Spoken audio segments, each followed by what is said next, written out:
Bismillahirrahmanirrahim. Assalamualaikum warahmatullahi wabarakatuh. Baiklah, pada kesempatan kali ini saya akan menyampaikan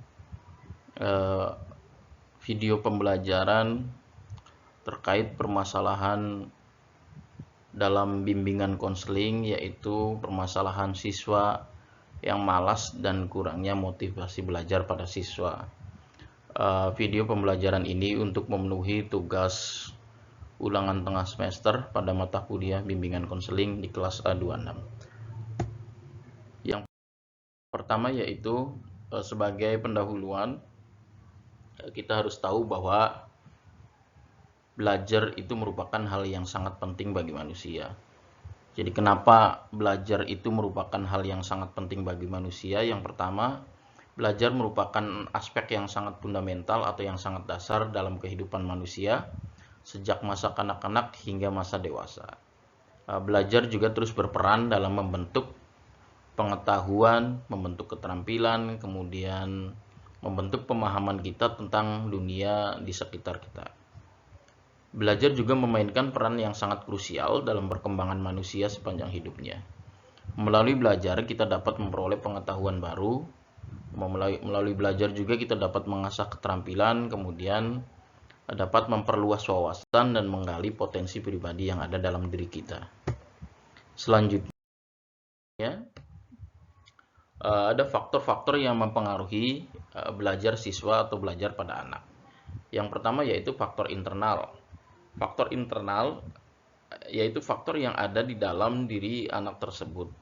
Faktor internal ini meliputi yang pertama yaitu kesehatan, yang kedua kecerdasan, kemudian yang ketiga perhatian, kemudian yang keempat minat dan bakat yang ada dalam diri anak tersebut.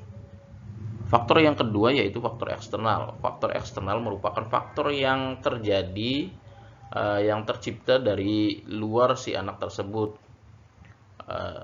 di mana meliputi yang pertama faktornya dari keluarga, kemudian dari sekolah, kemudian dari disiplin yang diterapkan di sekolah, kemudian faktor dari masyarakat, faktor yang tercipta dari lingkungan tetangga, dan aktivitas organisasi. Selanjutnya, penyebab anak malas belajar. Anak malas belajar itu dapat disebabkan oleh beberapa sebab.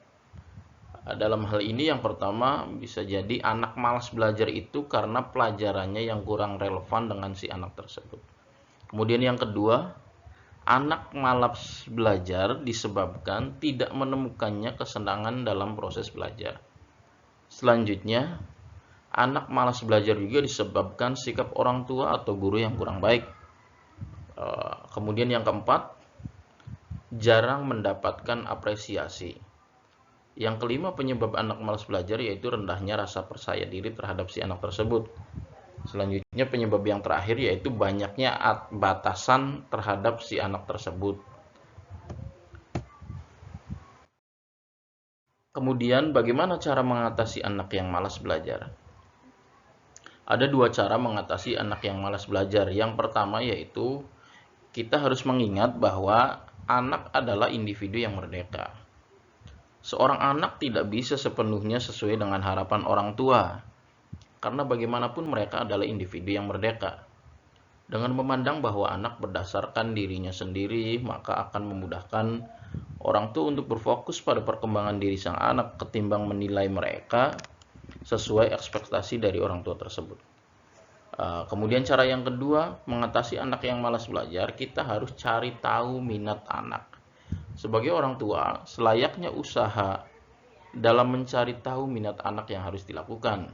Dengan demikian, atau dengan memahami minat anak dalam hal akademis maupun non-akademis, akan membuat anak lebih terbuka dalam mendengarkan pendapat orang tua mereka. Selanjutnya, bagaimana peran konseling atau bagaimana proses konseling terhadap siswa yang malas belajar?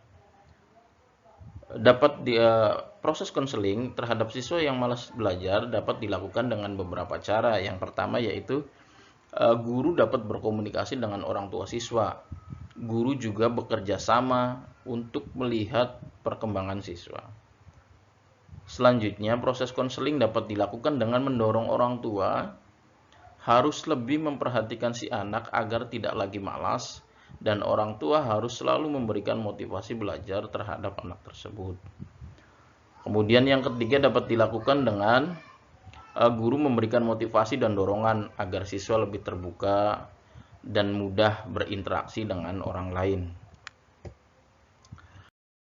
Kesimpulannya, bimbingan konseling memiliki peran yang sangat penting dalam mengatasi masalah siswa yang malas belajar dan memberikan motivasi agar siswa lebih rajin lagi dalam belajar. Dengan pendekatan yang tepat, bimbingan konseling dapat menjadi alat yang efektif dalam membantu siswa yang malas belajar untuk menemukan kembali motivasi dan semangat mereka dalam belajar. Itu saja yang dapat saya sampaikan. Mudah-mudahan bermanfaat. Kurang lebihnya mohon maaf. Billahi taufiq wal hidayah. Wassalamualaikum warahmatullahi wabarakatuh.